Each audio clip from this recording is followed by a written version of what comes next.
Hawak na ng pulisya ang pangunahing suspect sa pagkamatay ng mag-inang balikbayan na 3 linggong nawala at natagpo ang patay sa Quezon.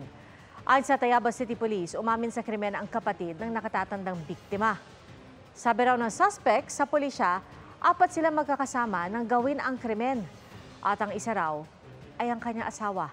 Doon nakita ng mga investigador natin isang CCTV footage na tricycle na sakay ang apat na individual palabas ng subdivisions. Pero wala nang bumalik afterwards. Hinapas daw nila ng tubo ang ulo ng nakatatandang biktima at saksak naman ang ikinamatay ng kanyang anak. 3 linggo na wala ang mga biktima ng mga balikbayan bago natagpo ang nakalibing ang kanilang bangkay sa likuran ng bahay ng suspect. Nakapansin sila ng bagong hukay o bagong tabo na lupa around 25 meters away doon sa bahay.